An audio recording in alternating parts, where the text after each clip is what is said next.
4월 4일 부활절 2부 예배에 오신 여러분을 주님의 이름으로 환영합니다. 이제 다 같이 묵도하심으로 예배를 시작하겠습니다. 내가 여호와를 항상 내 앞에 모시며 그가 나의 오른쪽에 계심으로 내가 흔들리지 아니하리로다. 이러므로 나의 마음이 기쁘고 나의 영도 즐거워하며 내 육체도 안전히 살리니 이는 주께서 내 영혼을 수월에 버리지 아니하시며 주의 거룩한 자를 멸망시키지 아니하실 것입니다.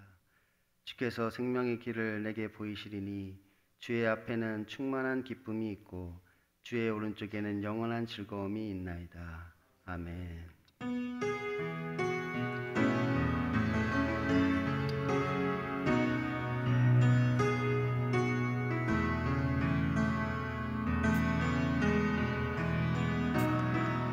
두 손 들고 찬양합니다. 다시 오실 왕 여호와께 오직 주만이 나를 다스리네.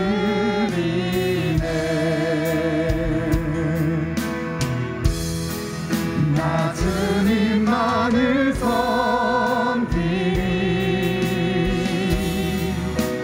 헛된 마음 버리고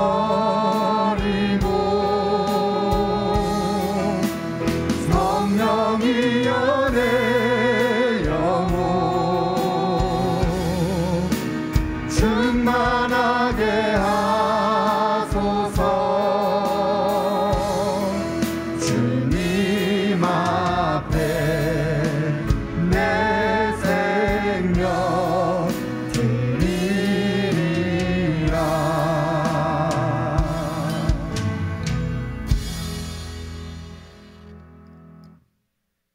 오늘도 우리를 살게 하시고 놀라운 부활을 경험케 하시는 하나님 아버지께 감사와 찬양을 드립니다.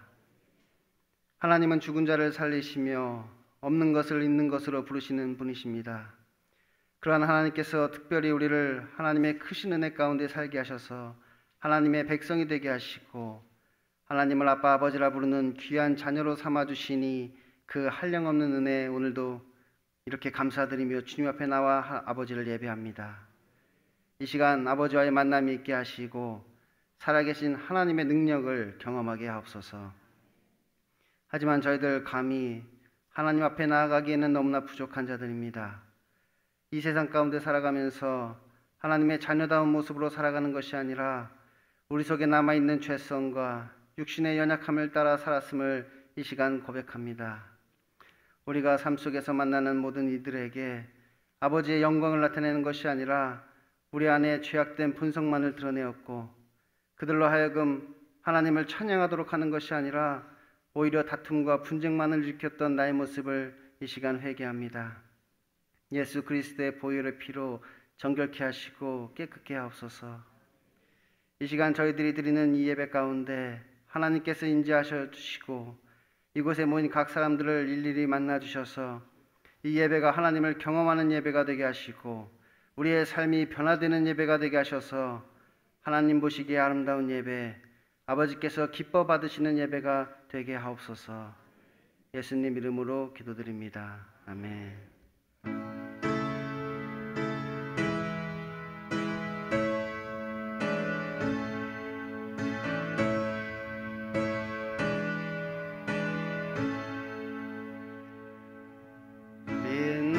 빛나고 높은 보좌와 그 위에 앉으신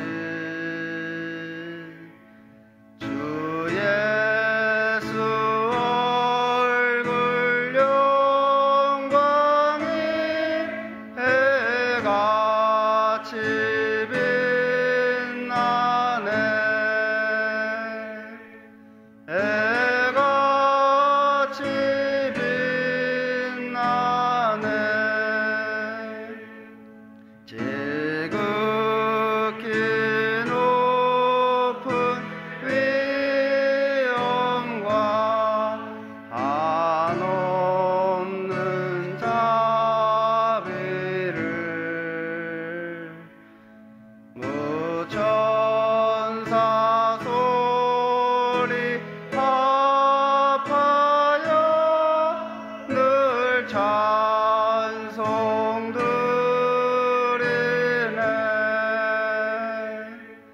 늘 찬송 드리네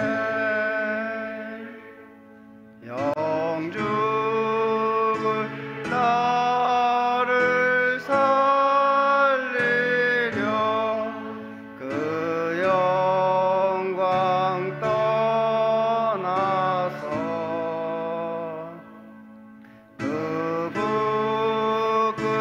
부끄러운 십자가 날 위해 지셨네 날 위해 지셨네 나 이제 생명이 있음은 주님의 은혜요 저 사망 권세 이기니 큰 기쁨 넘치네 큰 기쁨 넘치네 주님의 보좌 있는데 전한 몸 이르러 그 영광 몸소 배울 때 내 기쁨 넘치리 내 기쁨 넘치리 아멘.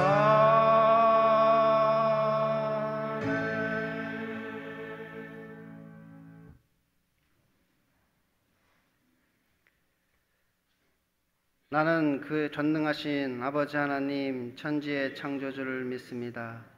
나는 그의 유일하신 아들 우리 주 예수 그리스도를 믿습니다. 그는 성령으로 잉태되어 동정녀 마리아에게서 나시고 본디오 빌라도에게 고난을 받아 십자가에 못 박혀 죽으시고 장사된 지 사흘 만에 죽은 자 가운데서 다시 살아나셨으며 하늘에 오르시어 전능하신 아버지 하나님 우편에 앉아 계시다가 거기로부터 살아있는 자와 죽은 자를 심판하러 오십니다. 나는 성령을 믿으며 거룩한 공교회와 성도의 교제와 죄를 용서받는 것과 몸의 부활과 영생을 믿습니다. 아멘.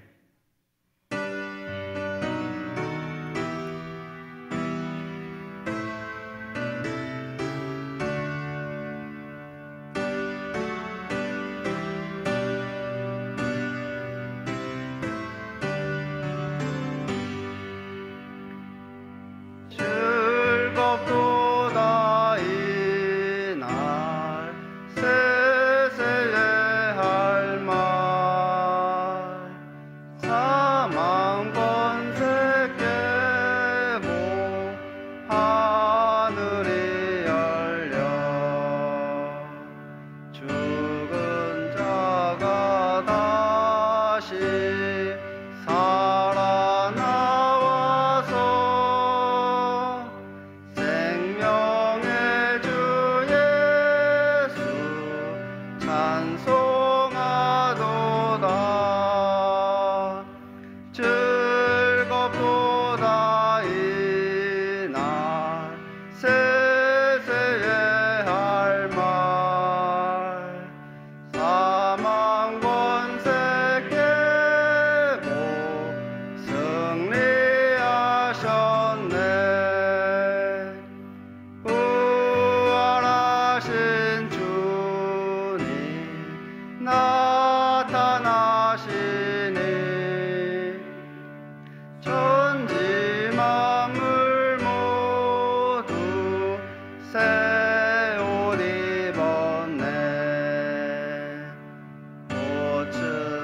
산발하고 잎이 우거져 승리하신 주를 찬송하도다. 즐겁도다 이날 세세에 할 말. 사망 권세 깨고 승리하셨네. 생명의 주 예수 죽음 이기고 무덤 문을 열고 살아나셨네. 주의 말씀대로 이루어져서 사흘 만에 다시 살아나셨네. 즐겁도다 이날 세세에 할 말. 사망 권세 깨고 승리하셨네. 아멘.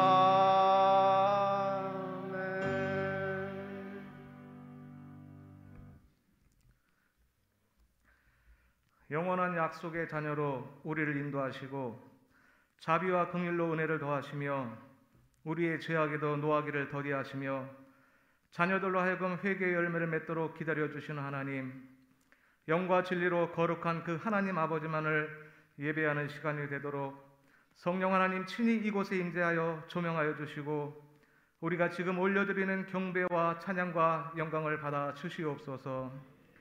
하나님 아버지 앞에 용서받을 길이 없는 우리의 죄악으로 인하여 전에는 죽으셨다가 사망과 음부의 권세를 멸하시고 이기시어 이제는 영원토록 살아계셔서 아버지 보좌 우편에서 우리의 간구를 중보하시는 예수님께 한없는 감사와 찬송을 드립니다.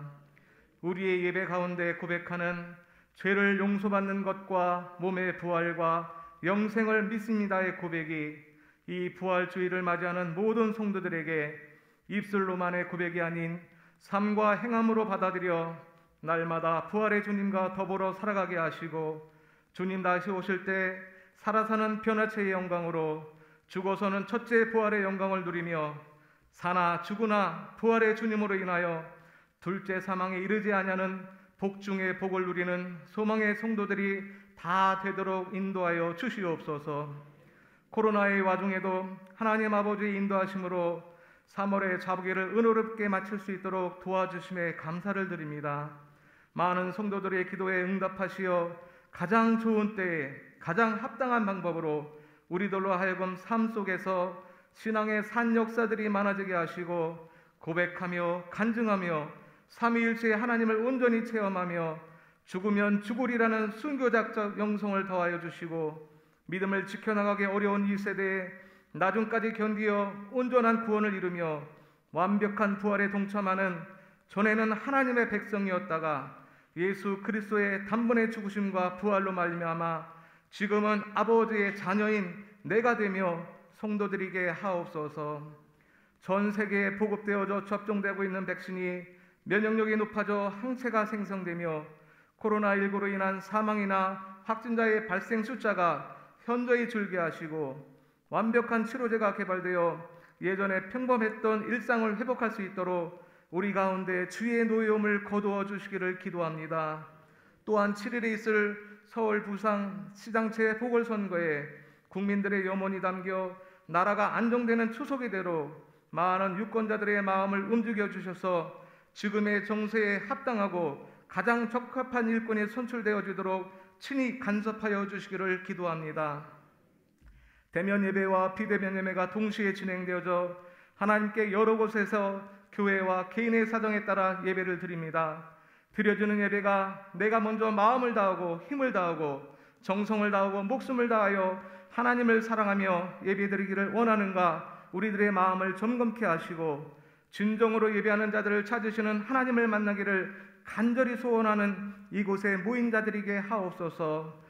또한 어려운 처지에 놓여 있는 선교주와 선교사님들에게 하나님의 위로와 긍휼이 더하여지고 저들이 날마다 기도로 하나님의 낯을 구하는 모든 것들이 응답되어져 선교 현장 가운데 믿음의 산 역사가 나타나 믿음 없는 세대들로 하여금 하나님의 기적과 이적을 체험하여 믿음의 울타리 안에 들어오도록 도와주시옵소서. 아버지, 여러 가지 질병으로 고통받는 환우들과 마음에 무거운 짐을 지고 살아가는 성도들에게 부활하신 주님께서 친히 만져주시고 치료하시어 모든 질병과 근심 걱정 가운데서 노인과 해방을 받아 깨끗함과 치유함과 자유함을 누리도록 도와주시기를 간절히 기도합니다.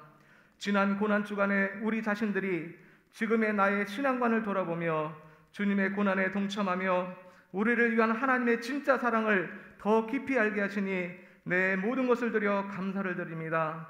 주님이 부활하신 이 아침에 꿀송이보다 더 달고 오묘한 아버지의 말씀을 사모합니다. 목사님의 입술을 통하여 주시는 모든 말씀을 하나도 놓치지 않고 밭에 감춰진 부활을 찾은 사람과 같은 심정으로 잘 경청하여 마음밭에 담게 하시어 기쁨과 감사로 삶의 현장 속에 행하는 모든 것들이 하나님 아버지의 마음에 합당한 일들이 되게 하옵소서. 예수 다시 사셨네, 예수 다시 사셨네 외치는 수많은 천구 천사들과 우리들의 믿음의 고백 위에 첫 부활의 열매이시며 그 열매로 인하여 우리 가운데 부활의 소망을 이루어 만족해 하시는 지금도 살아계셔서 영원까지 우리들의 좋은 동무요 인도자요 구원자가 되시는 오직 그 이름 거룩하신 예수님의 이름으로 즐거워하며 감사로 기도드립니다. 아멘.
기도하겠습니다.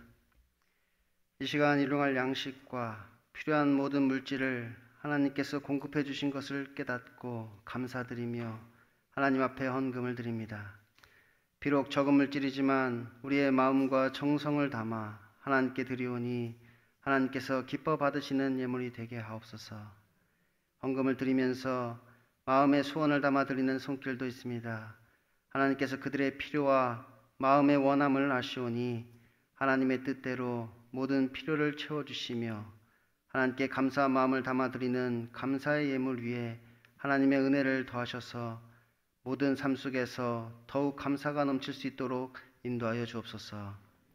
오늘 우리가 드린 이 헌금이 하나님께서 이 시대에 진정으로 원하시는 곳에 적절하게 쓰이게 하시고 사용되는 곳마다 하나님의 능력이 나타나게 하셔서 복음의 진보가 있게 하시고 하나님 나라가 확장되는 것을 우리로 하여금 보게 하옵소서. 예수님 이름으로 기도드립니다. 아멘.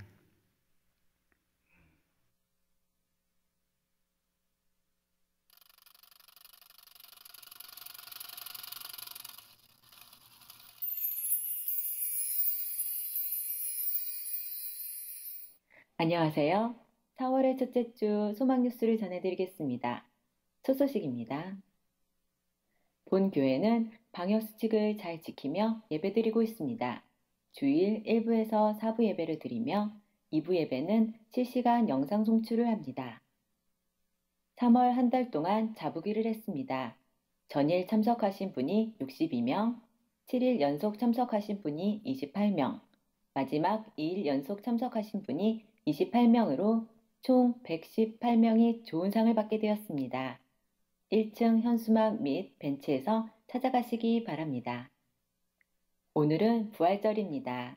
그리스도께서 우리의 죄를 위해 죽으시고 우리를 의롭다 하시기 위하여 다시 살아나신 날입니다. 모든 성도가 다 같이 모여 하나님의 은혜에 감사하는 주일이 되시고 모든 구역 식구들이 자기 옆집에 계란을 나누어 주며 부활의 주님을 전할 수 있기를 바랍니다. 내일부터 3일간 제1권사의 주간으로 4월 정기 기도회를 합니다. 다음 주일은 학습 세례식과 성찬식이 있습니다. 축하해 주시고 한 주간 기도하시면서 은혜 가운데 성찬에 참여하시기를 바랍니다. 2021년의 주제는 회복이고 4월의 주제는 첫사랑 회복입니다. 코로나19의 상황이지만 하나님과의 첫사랑을 회복하는 달이 되시기를 바랍니다. 소망교회에서 함께 예배드리게 된 여러분을 주의 이름으로 환영합니다. 저희 교회는 기도하고 예배드리러 오시는 모든 분들을 언제든지 환영합니다. 2021년 3월까지 교회사랑 천사운동에 동참해 주신 분들은 673명입니다. 감사드립니다. 이 운동은 교회를 사랑하는 마음으로 소망교회의 모든 성도가 월 1만 원의 헌금을 드림으로 교회의 빚을 조금이나마 갚자는 것입니다. 올해는 여러분이 기쁘게 동참해 주심으로 1,004명에 도달할 수 있기를 바랍니다.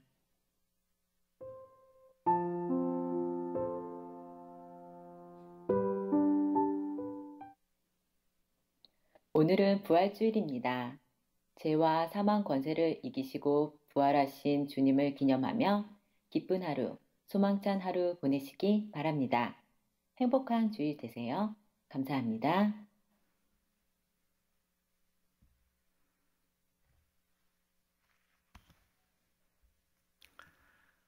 자보기에 나오신 분들, 여러분들 한 달 동안 수고를 많이 하셨고 다 출석을 하신 분들, 그리고 7일 동안 출석하신 분들, 또 이틀 동안 출석하신 분들에게 각각 이제 상품이 되어 있습니다. 준비되어 있으니까 여러분 나가실 때 빠짐없이 자기 이름을 대면 내가 전체 한 달 동안 출석을 했는지, 며칠 출석을 했는지 다 나옵니다. 여러분들 거기에 해당하는 상을 받아가시면 되겠는데, 감사하게도 이번에 여러분들에게 상을 많이 드리라고 강남의 어떤 기업체에서 우리 교회에 한 8천만 원 정도 상당하는 그런 물품을 기증해 주셨습니다. 그래서 감사하게 이번에 출석하신 분들에게 좀 나누어 드리고 나머지는 선교사님이나 아니면 어려운 지체부자유자들이나 아니면 전도하는데 물품을 사용하도록 하겠습니다. 그렇게 해서 한 달 동안 다 나오신 분은 적어도 한 6만 원 정도의 상당의 상품을 받게 될 것입니다.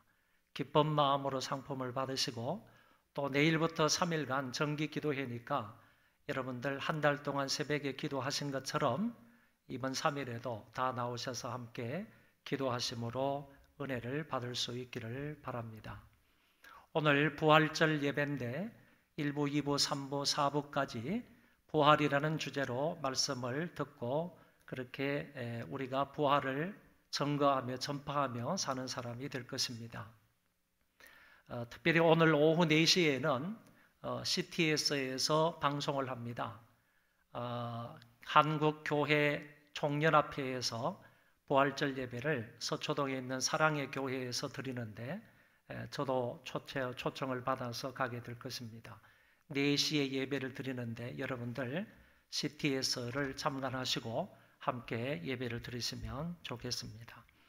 그리고 오늘 우리는 매해마다 부활절 행사로 카프레이드를 하면서 그리스도의 부활 소식을 이 시와 전역에 있는 사람들에게 전파하는데 올해도 그러지를 못하게 되었습니다. 그래서 좀 안타까운 마음으로 우리가 계란을 한 480판 정도를 각 구역에서 매입을 해서 조원 계란입니다. 이 무항생제 계란이고 날 계란입니다. 이것을 한 480판 정도를 사서 이웃들에게 나누어 주면서 주님의 부활 소식을 전하고자 합니다. 여러분 오늘까지 이미 여러분들 각 구역에서 다 가지고 가신 줄 아니까 그것을 오늘까지 꼭 전달을 해서 예수님이 부활하셨다는 소식을 그런 사람들에게 전했으면 좋겠습니다. 하나님 말씀을 보겠습니다. 고린도전서 15장 58절입니다.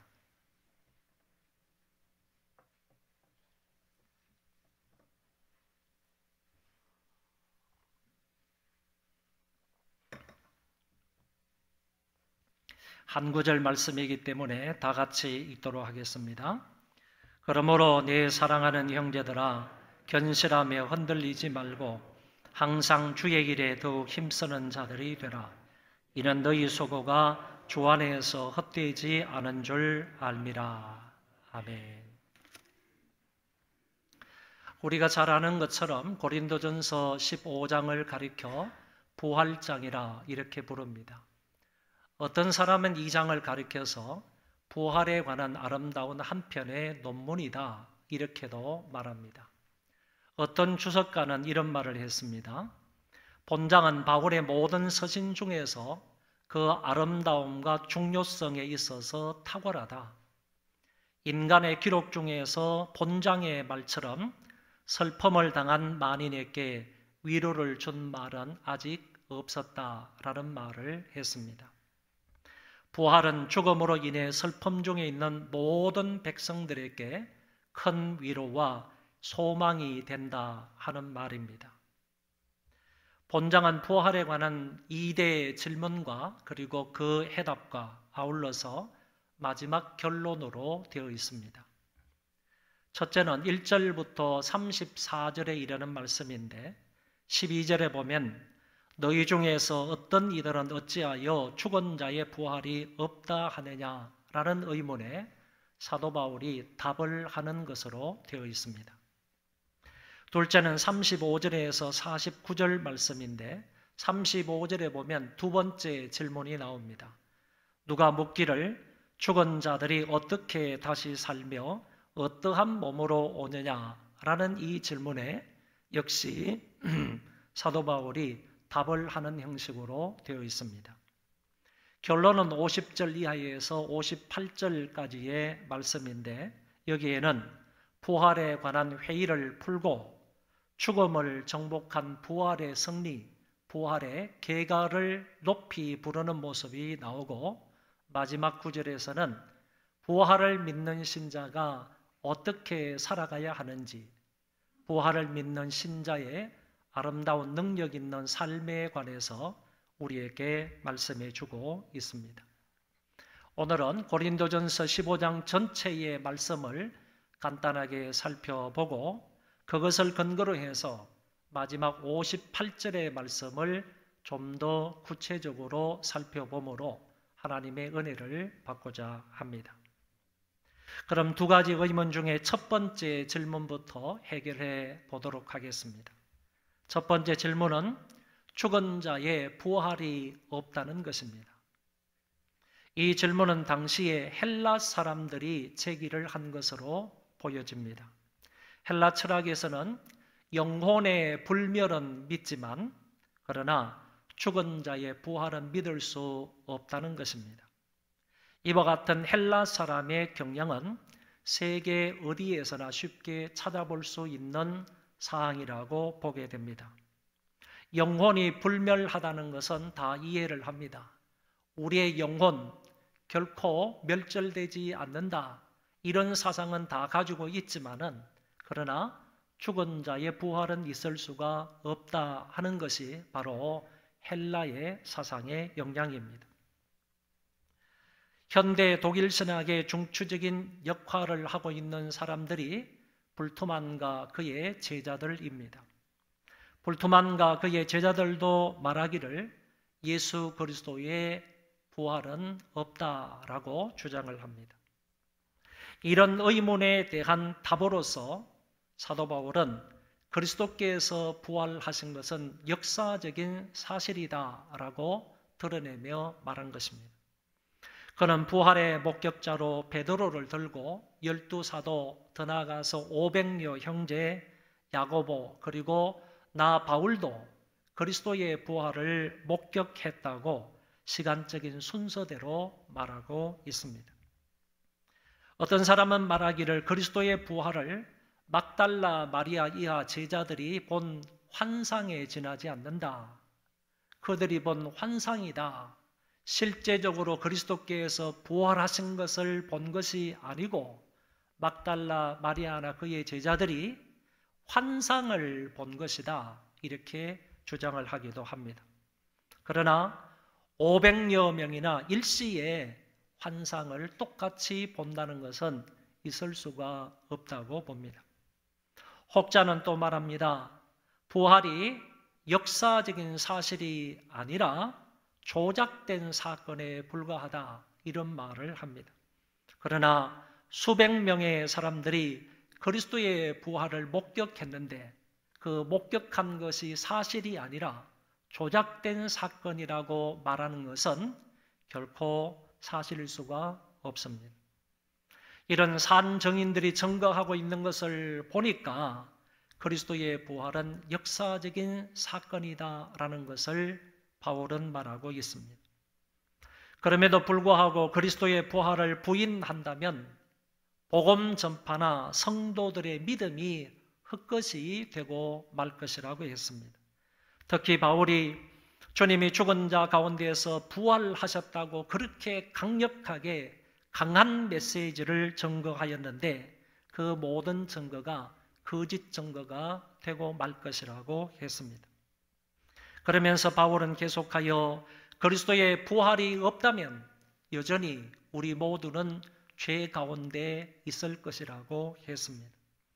그리스도를 믿고 이미 죽은 자들도 영원히 멸망할 수밖에 없기 때문에 그런 사람도 허무한 인생을 보낸 것이라고 말합니다. 결국 성도가 그리스도 안에서 소망하는 것이 현재의 삶에 불과하다면 성도야말로 이 세상에서 가장 불쌍한 사람이 되고 만다고 했습니다. 그러나 그리스도께서 부활하심으로 잠자는 자들의 첫 열매가 되셨다고 바울은 확신 있게 말합니다. 잠자는 자들의 첫 열매라는 것은 계속하여 다시 살아날 것이라는 것을 말하고 있는 것입니다. 중요한 것은 그리스도가 살아나셨다면 그에게 붙어 있는 성도들도 그리스도와 함께 다시 살 것이라는 말씀입니다.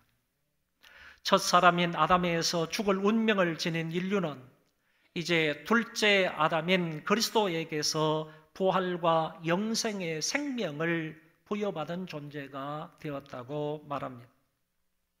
부활은 그리스도의 재림 때에 일어나게 되고 전 인류는 차례대로 그리스도처럼 부활하게 될 것입니다.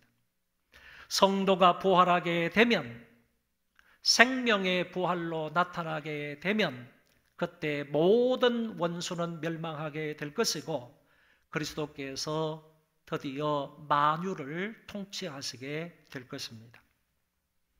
아무튼 이와 같은 논리로 부활이 없다고 하는, 부활을 믿지 못하는 그 고린도 교인들에게 사도 바울은 부활은 있다, 예수 그리스도께서는 역사적으로 부활하였다, 그에게 접붙임받은 성도의 부활은 반드시 있을 것을 말하면서 부활을 강하게 입증하고 있습니다. 두 번째 의문은 부활의 몸이 어떤 것이냐라는 질문입니다. 첫 번째 질문은 헬라 사상의 영향을 받은 사람들이 이렇게 질문을 했다면, 두 번째 질문은 당시 애굽 사상의 영향을 받은 사람들의 질문이라는 것입니다.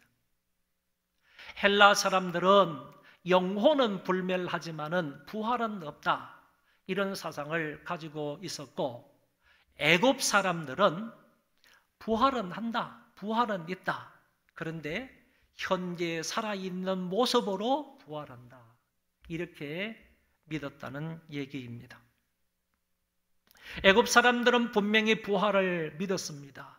그런데 현재의 이 상태로 몸이 부활을 한다라고 생각을 했던 것입니다.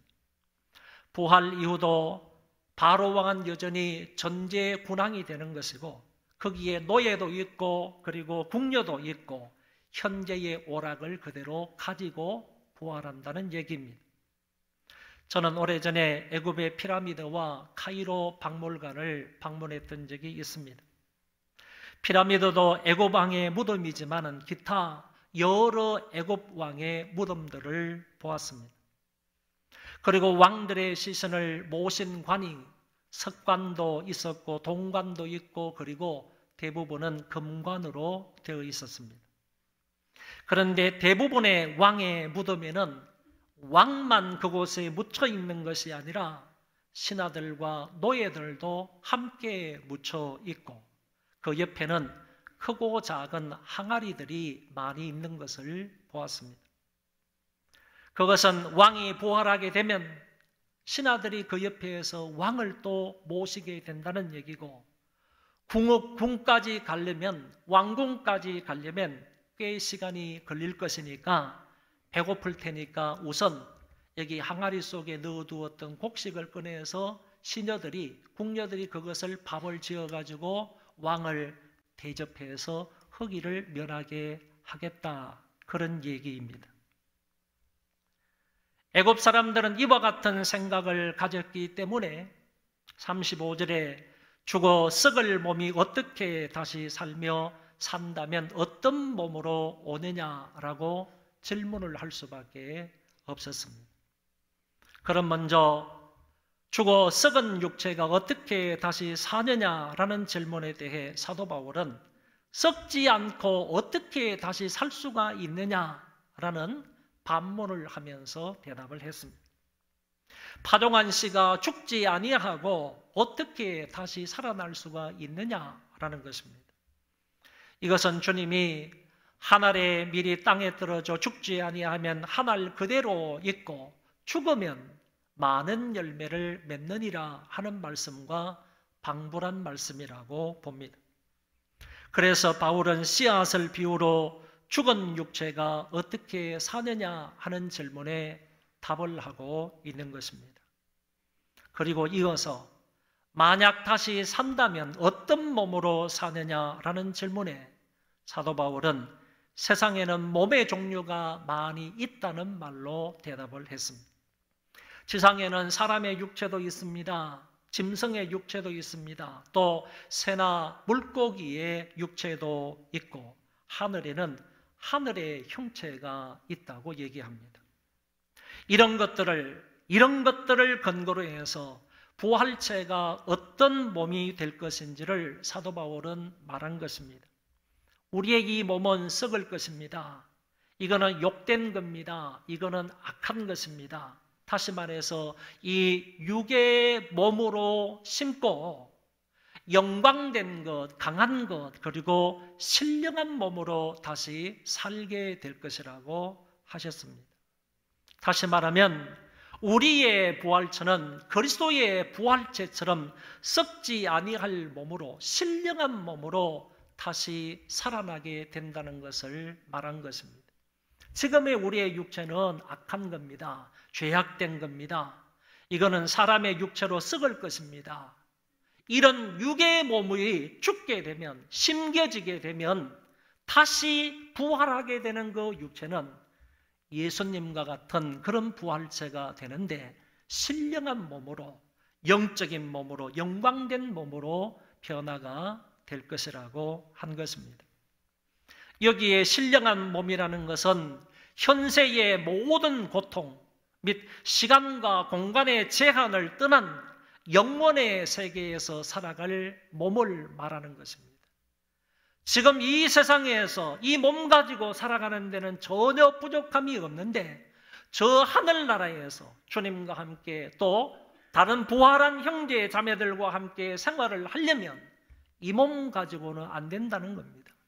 영적인 몸, 신령한 몸으로 바뀌어져야 한다는 얘기입니다. 우리 이 육체는 썩어 죽을 몸인데 이것으로 심는데 무엇으로 거두느냐? 신령한 몸으로 거두게 된다. 그게 바로 주님을 닮은 부활체이다 라고 바울은 설명을 하고 있습니다. 부활의 첫 열매이신 그리스도를 따라 우리도 같은 몸을 입게 될 것입니다. 이 같은 부활체는 인간의 이성으로 다 이해할 수 없는 것이고, 이거는 하나의 신비이고 영광스러운 것임을 알게 됩니다. 그러므로 현재와 똑같은 몸으로 부활할 것이라고 생각하는 고린도 교회의 성도들의 생각은 잘못이고 그릇된 주장이다. 이거는 잘못된 애굽 사람들의 사상을 본받은 것이다 라고 말할 수가 있는 것입니다. 결국 부활에 관한 2대 질문은 부활의 신앙을 파괴하는 양극화 현상이라고 볼 수 있습니다. 그리고 이 양극은 지금도 우리 주변에서 얼마든지 찾아볼 수 있는 사항입니다. 우리의 좌편에는 지성파가 있습니다. 부활을 전적으로 합리적인 이성적으로 판단을 해서 머리로부터 부정하는 파들이 있다는 것입니다. 마치 헬라 사람들이 영혼은 불멸하지만 부활은 없다, 이렇게 자기들의 이성을 가지고 합리적인 해석을 따라서 그렇게 주장을 하는 것처럼 오늘 우리의 좌편에는 이와 같은 지성파에 부정하는 사건들이 있을 수 있다는 것입니다. 우리의 우편에는 몰지각한 파가 있습니다. 부활은 있으나 현재와 같은 몸으로 다시 부활하게 될 것이다, 이렇게 말하는 사람들인데, 그런 사람들은 현세와 내세의 한계점을 분간하지 못했다는 것입니다. 진정한 의미에서 부활신앙을 가지지 못하였고 바람직한 부활관을 갖지 못했다고 평가할 수 있습니다. 우리는 이런 좌우 양극을 배제하고 본장에서 밝히고 있는 부활의 역사성을 확실하게 믿어야 할 것입니다. 그리스도께서 죽은 자 가운데에서 3일 만에 다시 살아나셨다 하는 사실을 분명하게 믿어야 할 것이고, 그의 부활을 믿는 사람은 그에게 접붙임 바가 되어서 그리스도께서 다시 재림하실 때 그 사람도 다시 살아난다는 사실을 확실히 믿을 수 있기를 바랍니다. 여러분들에게 두 가지 질문을 합니다. 이 자리에 계신 여러분들은 정말로 예수 그리스도의 부활을 믿으십니까? 그리스도께서 영적으로 다시 살아나신 것이 아닙니다. 그리스도께서 육체적으로 역사선상에 다시 살아나신 겁니다. 이 사실을 믿으시냐는 질문입니다.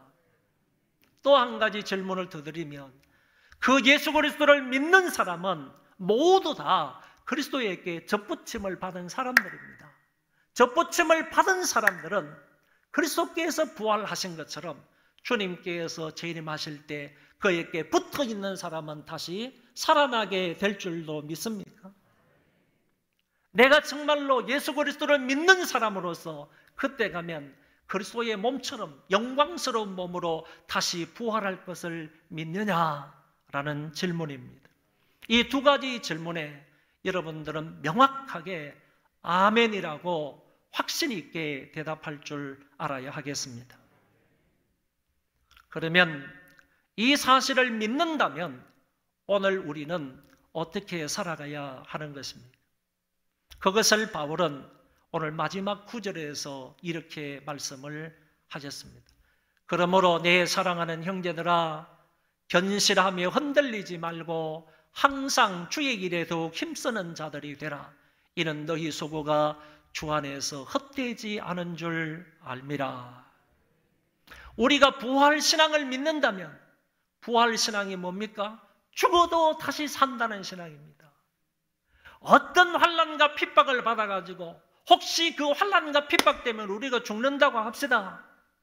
그 가운데서 다시 살아날 수 있는 게 부활신앙이라는 거예요. 그러니까 우리가 살아갈 때 어떤 어려움과 고통과 환난과 시련과 핍박을 받는다 할지라도 그것 때문에 혹시나 우리가 죽는다 할지라도 죽음 가운데에서 다시 살아난다는 그 부활신앙을 가졌다면 우리가 이 세상을 어떻게 살아가야 하느냐라는 말입니다. 첫째는 믿음에 견고히 있어서 흔들리지 말아야 하겠습니다.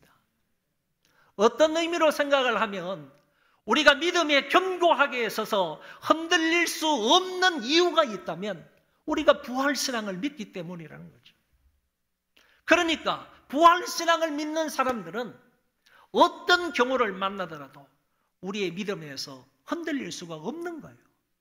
어떤 시련과 고난과 핍박과 환난 앞에서도 부활신앙을 진짜 가지고 있다면 흔들릴 수가 없다는 거예요. 믿음을 파괴할 수가 없다는 거예요. 믿음에서 이탈할 수가 없다는 거예요. 예수 그리스도를 그 믿는 믿음에서 떨어져 나갈 수가 없다는 얘기입니다. 이 사실을 오늘 본문에서 바울은 명확하게 이야기를 합니다. 바울이 왜 이렇게 고린도 교회에게 권면을 하고 있느냐라고 하면 고린도 교회는 지금 많은 부분에 있어서 진리에서 떠나서 좋지 못한 모습을 보여주고 있기 때문입니다. 그 사람들은 분당 문제로 심각합니다. 나는 아볼로파다, 게바파다, 나는 베드로파다, 이런 파당을 지어가지고 하나님의 뜻대로 지금 교회다운 모습으로 살아가지를 못하는 거예요. 그리고 성적인 문제가 아주 만연해 있습니다. 심지어는 자식이, 아들이 어머니와 간음을 하는 거예요. 세상에서도 있지 못하는, 있을 수가 없는 그와 같은 부도덕한 일들이 교회 안에서 이루어졌다는 거예요. 고린도 교회 안에 이루어졌다는 거예요. 그리고 교회 안에서 충분히 해결할 수 있는 문제를 가지고 사회법정에 나가서 고소고발을 한 겁니다. 사회법정에 재판을 맡기는 이런 문제, 그리고 예배와 성찬의 문제, 은사의 문제, 더 나아가서 부활신앙을 확실하게 갖고 있지 못하는 이런 문제들이 그 교회 안에 만연해 있었기 때문에 이 사도 바울은 너희들 안에 정말로 부활신앙이 있다면 이 부활신앙을 믿는 사람은 어떤 경우라도 흔들려서는 안 된다 하는 점을 말하고 있는 것입니다. 오늘 우리는 무슨 일이 있더라도 믿음에 굳게 서서 흔들리지 않기를 바랍니다. 많은 성도들이 교회 때문에 시험을 받았다, 목사 때문에 시험을 받았다, 또 헌금 때문에 시험에 들었다, 사람들의 말 때문에 시험을 받았다, 이런 말들을 많이 합니다. 또 어떤 사람은 내가 아무리 충성하고 헌신 봉사해도 칭찬해 주는 사람도 없고 대가도 없고 그런 면에 낙심해 있는 사람도 있습니다. 열심히 기도하지만 하나님의 응답이 속히 없을 때 그것 때문에 또 낙심하여 믿음이 흔들리는 사람도 있습니다. 정말로 살려고 발버둥치지만은 도리어 삶이 더 힘들어지기도 하고 물질의 문제 등이 더 악화될 때 믿음이 약해질 수 있습니다. 이런 자기가 열심히 충성을 하는데 그 공로를 다른 사람이 가로채 가는 것 때문에 또 시험에 드는 사람이 있습니다. 상대편에 대한 신뢰가 떨어지니까 시험에 들고 믿음이 흔들리기도 합니다. 여러분, 우리의 믿음과 마음이 흔들리는 것은 결국에 마귀가 우리의 마음에 찾아와서 우리의 믿음을 흔들어 놓는 것, 우리의 믿음을 흔들어 놓아서 우리의 믿음을 예수 그리스도께서 떨어뜨리게 만들려고 한다는 얘기입니다. 그래서 이와 같은 마귀의 유혹이 있을 때 빨리 그 시험거리를 알아차려서 하나님의 말씀과 기도로 물리쳐야 할 줄로 믿습니다. 이렇게 마귀는 우리의 믿음이 흔들리게 하고 성도들을 원망하게 하고 목사를 원망하게 하고 교회를 원망하게 하고 결국 예수 믿는 믿음까지 까먹게 하여 우리를 타락시키기 위해서 온갖 모략을 다 부리고 있는 것입니다. 이 마귀의 교묘한 계략적인 이런 것들을 잘 알아서 항상 믿음과 말씀과 기도로 무장해서 이런 마귀들을 물리치는, 그래서 시험에 들지 않는 우리가 되어야 하겠습니다. 사랑하는 소망교회 성도 여러분, 항상 주님을 믿는 이 믿음 위에서 견고히 서서 흔들림 없이 살아갈 수 있기를 바랍니다. 이것이 바로 부활신앙을 가진 자의 삶입니다. 예수님의 부활과 나의 부활을 진정으로 믿는다면 이런 유혹과 시련에 흔들리지 말고 믿음에 견고하여져서 그 믿음 위에서 살아가야 하는 것입니다. 둘째는 우리는 주의 일에 더욱 힘쓰는 자들이 되어야 합니다. 항상 주의 일에 더욱 힘쓰는 자들이 되라고 하셨습니다. 우리가 더욱 힘써야 할 일이 무엇입니까? 우리가 더욱 힘써야 할 주의 일이 어떤 것입니까? 성경은 분명하게 말씀하시기를 여호와 하나님을 믿는 것이 하나님의 일이라고 했습니다.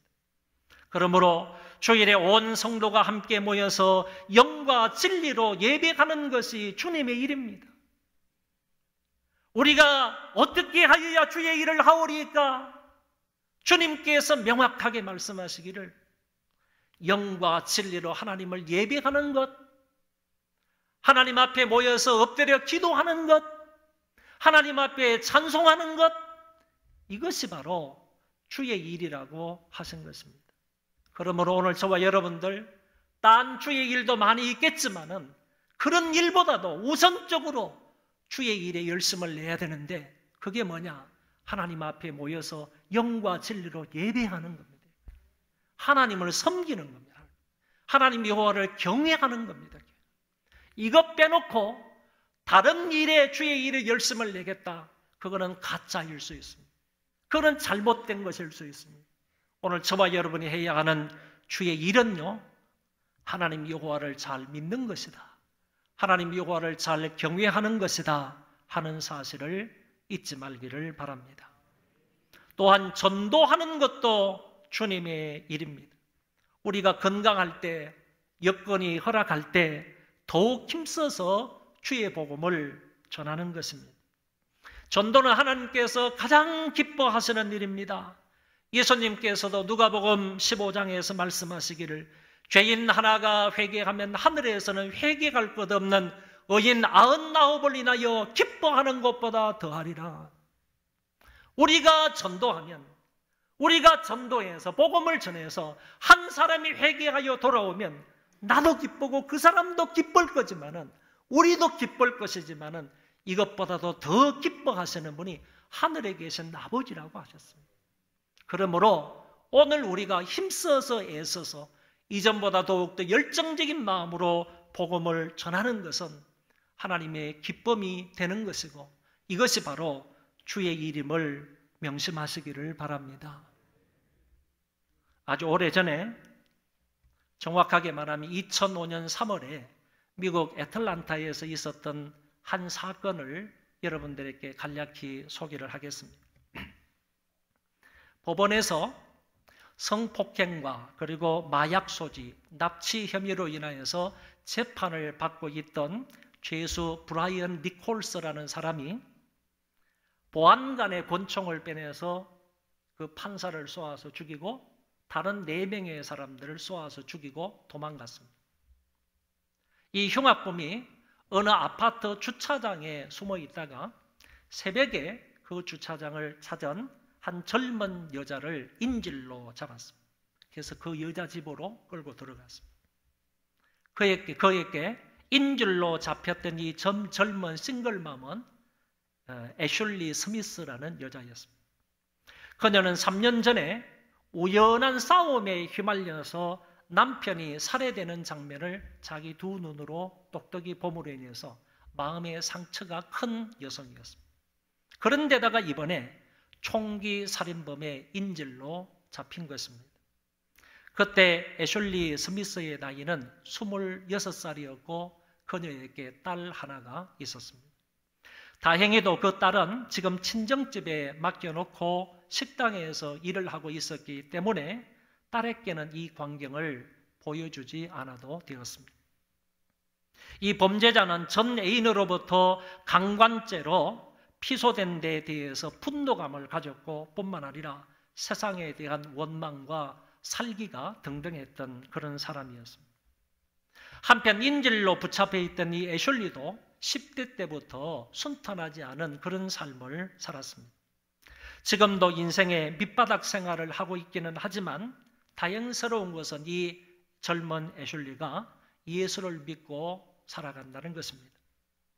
애슐리는 어두움 속에서도 두려움 속에서도 납치범과의 그 만남을 이렇게 생각을 했습니다.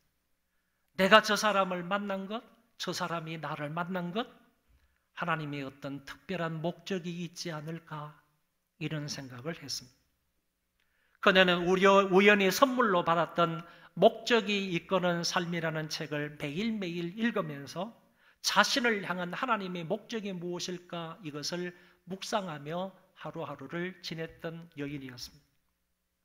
애슐리는 자신의 슬픈 가족사와 실패와 상처로 점철된 자신의 삶, 그 와중에서도 하나님이 은혜와 사랑을 베풀어 주신 것, 그것을 니콜스에게 말해주기 시작했습니다. 그리고 이 책의 일부를 그 사람에게 읽어주기도 했습니다. 또한 용기를 내서 이제 그 납치범에게 복음을 전하기 시작했습니다. 그런 상황 속에서도 애슐리 스미스는 침착하게 예수님의 죽으심과 예수님의 부활하심을 진지하게 전하였던 것입니다. 그리고 애슐리는 니콜스에게 당신을 향한 하나님의 목적이 있을 것이라고 얘기했습니다. 당신을 향한 하나님의 목적이 있을 것이라고 말하며 당신이 감옥에 가게 되면 그 감옥에서 사람들에게 예수님을 전하는 일일지도 모른다고 말하면서 자수할 것을 권면했습니다. 다음날 아침이 되어서 아침을 먹으면서 애슐리는 하나님의 당신을 이 세상에 보내신 이유가 있을 것이다. 그리고 당신이 해야 할 사명이 무엇인지를 다시 한번 니콜스에게 말해 주었을 때 이 범죄자가 그 말에 감동을 받고 이렇게 말합니다. 당신은 하나님이 나에게 보내준 천사입니다. 이 범죄자가 인질로 잡고 있는 그 여성에게 당신은 하나님이 나에게 보내주신 천사입니다. 라는 말을 했습니다. 애슐리가 딸과의 약속이 있다고 말하자 그 납치범은 그녀를 순순히 보내주었습니다. 애슐리는 새벽 2시부터 아침 9시까지 장장 7시간 만에 풀려나서 그리고 이 사실을 경찰에 신고했고 니콜스는 하얀 수건을 흔들면서 경찰에 투항을 했습니다. 흉악한 살인범에게 인질로 잡혀서 두려움과 죽음의 공포가 있었지만 그럼에도 불구하고 이 젊은 여성 애슐리는 그 범죄자에게 복음을 전하였고 그 살인범은 그 복음을 받아들이고 자수를 하게 된 것입니다. 아마도 그 범죄자는 감옥에 있으면서 당신의 사명은 감옥에 있는 사람들에게 예수님을 전하는 일인지도 모른다는 그녀의 그 말을 마음에 새기면서 평생을 살았을 것이라고 생각합니다.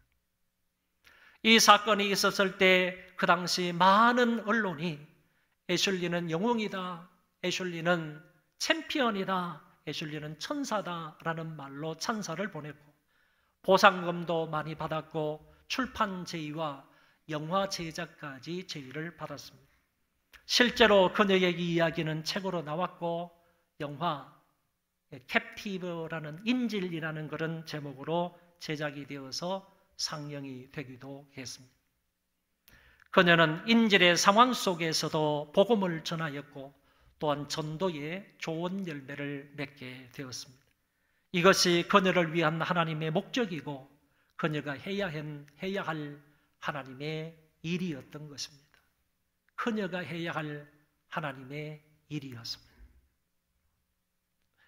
하나님의 일이 전도뿐만 아니라 봉사하고 후재하는 일도 있습니다. 그리스도의 사랑의 마음으로 이웃을 섬기는 것, 후재와 봉사는 하나님의 마음이 가 있는 곳에 내 마음도 가는 것이라고 했습니다. 고아와 과부들, 어렵고 힘들게 사는 사람들, 사회적으로 소외를 받고 있는 사람들, 노숙자들, 독거노인들, 혼자 아이를 키우는 어머니들, 코로나를 위하여 고통을 겪는 사람들, 병들어 고통 중에 신음하는 자들에게 하나님의 마음이 가 있기 때문에 하나님은 항상 사회적인 약자에게 마음이 가 계시기 때문에 하나님의 마음이 가 있는 그런 사람들에게 우리의 마음이 가는 것을 구제와 봉사라고 하는 것입니다. 이런 구제와 봉사의 역할, 주의 일도 잘 감당할 수 있는 여러분들이 되시기를 바랍니다. 소망교회 성도 여러분들은 항상 주의 일에 더욱 힘쓰는 자들이 되기를 바랍니다. 했다가 안 했다가 이렇게 하지 마시기 바랍니다. 항상 하라고 그랬습니다. 그리고 이전보다 더욱더 열정적인 마음으로 구제하고 봉사하고 주의 일을 하라고 한 것입니다. 주의 일은 직장을 다니고 학교 다니는 일보다 더 철저하게 해야 하는 것입니다. 여러분, 직장을 다니고 학교를 다니면서 내가 힘들다고 안 다니는 경우가 있습니까? 직장 생활을 하면서 아이 힘들다, 때려치우자, 안 다니겠다 이런 사람이 있나요? 학교를 다니면서 너무 힘들어, 공부하는 게 너무 힘들어, 안 다녀야 되겠다 이런 사람이 있나요? 마찬가지로요, 그 이상으로 철저한 마음으로 주의 일을 해야 된다는 거예요. 했다가 안 했다가 어렵고 힘들다고 안 하는 것, 이것이 아니라 항상 힘쓰라고 그랬잖아요. 그리고 과거보다도 이전보다도 작년보다도 올해 더 열정적인 마음으로 더 힘써야 되는 거예요. 주님께서 이런 것을 분명히 말씀을 하셨습니다. 그리고 예수님께서 뭐라고 하셨나요? 죽도록 충성하라 그랬지 않습니까? 이 말은 죽을 때까지 충성하고요, 죽을 힘을 다해서 충성하라는 말이에요. 그러니까 오늘 있는 이 말씀과처럼 오늘 우리가 주님의 일을 하는 데 있어서는 이 굴곡이 많아서는 안 되는 거죠. 했다가 안 했다가 안 했다가 했다가 굴곡이 많으면 안 되고 항상 무던히 해야 되는 거고요. 과거보다 오늘보다 미래 더 열정적인 마음으로 주의 일을 해야 한다는 사실을 알게 됩니다. 우리가 어떤 유혹과 환난 앞에서도 믿음이 흔들리지 않고 영과 진리로 예배를 드린다면 그런 자에게 하나님은 분명히 은혜와 사랑과 복을 베풀어 주실 것입니다. 모여서 기도하기를 더욱더 힘쓰면 기도 응답의 결과를 하나님이 반드시 주실 것입니다. 주어진 환경과 여건 속에서 최선을 다해 전도한다면 하나님이 전도의 열매를 주실 것이고 하늘의 상급으로 채워 주실 것입니다. 봉사하고 구제하면 하나님이 더 많이 선행을 하도록 하나님께서 그 손에 많은 물질을 맡겨 주실 것입니다. 이처럼 주 안에서 수고하는 것은 결코 헛된 일이 하나도 없는 것입니다. 바울은 말합니다. 만일 누구든지 그 위에 세운 공적이 그대로 있으면 상을 받는다. 주님이 말씀하십니다. 보라, 내가 속히 오리니 내가 줄 상이 내게 있어 각 사람에게 그가 일한 대로 갚아주리라. 주님께서 자기 손안에 사항을 가지고 계시답니다. 누구에게 줄는지 분명하게 말씀하시기를 그 사람에게 그 일한 대로 갚아주리라. 주의 일을 한 대로 헌신하고 충성하고 봉사한 대로 하나님께서 주님께서 갚아주시기 위해서 내게 너에게 줄 사항이 있다고 오늘 성경에 말씀을 하셨습니다. 오늘 저와 여러분들은요, 이 세상과 저 세상 사이에 끼어있어 살아가는 사람들, 하나님 나라의 현재와 하나님 나라의 미래 사이에 끼어서 살아가는 존재들입니다. 이런 존재들인데 우리가 부활의 신앙을 믿는다면 이 끼어서 살아가는 이 존재로서 두 세계 사이에서 끼어서 살아가는 우리들은 어떻게 살아가야 하는지 오늘 본문은 명확히 말씀해 주셨습니다. 어떤 경우라도 여러분들의 믿음이 흔들리지 않기를 바라고요.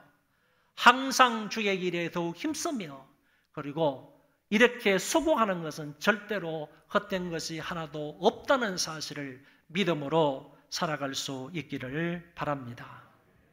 우리 그 자리에 다 일어나셔서 살아계신 주 찬송하겠습니다.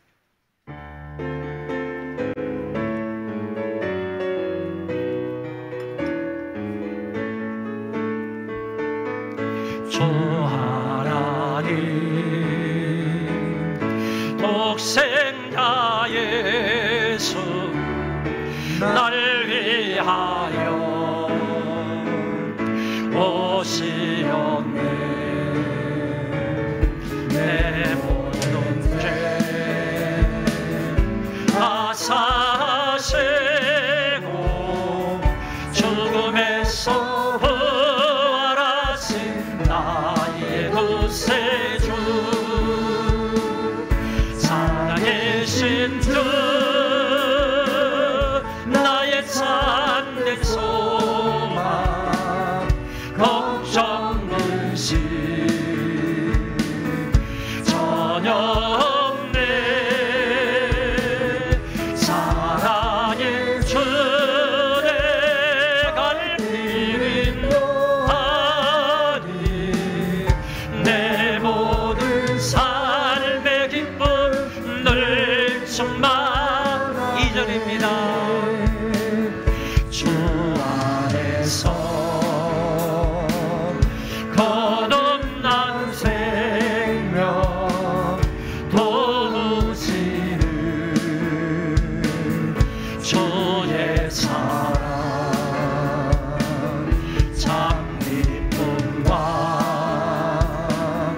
확신 가지고 예수님의 도우심을 믿으며 살아계신 주, 살아계신 주 나의 참된 소망, 걱정 근심 전혀 없네. 사랑의 주 내 갈 길 인도하니 내 모든 삶의 기쁨 늘 충만하네. 우리는 부활을 믿는 자로서 세상 유혹에 흔들리지 말고 항상 주님의 일에 힘쓰는 자가 되게 해달라고 이 시간 마음을 다하여 통성으로 기도하겠습니다. 자비하신 하나님 아버지여, 은혜를 감사합니다. 우리 하나님 아버지께서 이 시간 저희들에게 말씀하여 주셨습니다. 이 말씀을 마음에 담게 하여 주옵소서. 하나님 아버지여, 예수 그리스도의 부활을 믿고 그에게 접붙임을 받은 우리의 부활을 믿는다면 우리가 이 세상을 어떻게 살아가야 할 것인지 명확하게 말씀하여 주신 것을 우리가 들었습니다.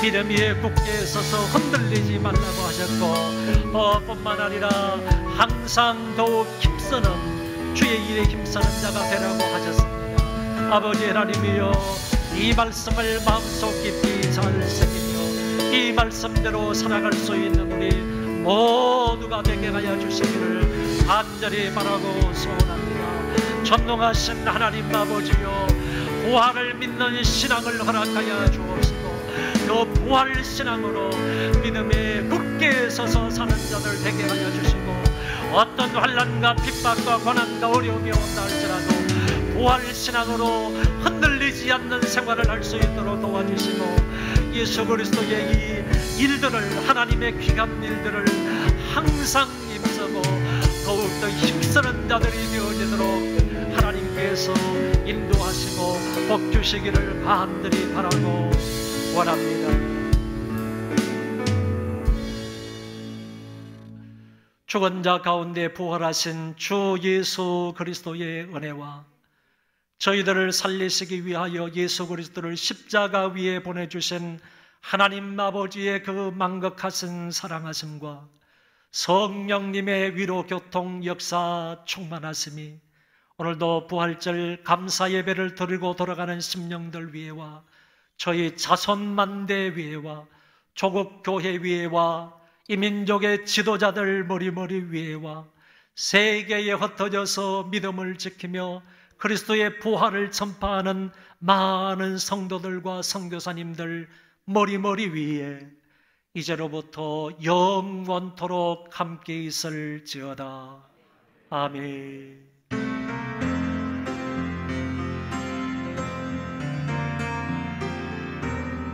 아버지,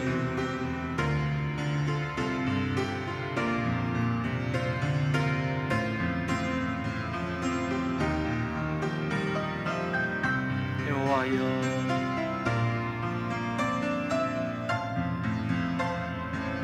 아버지,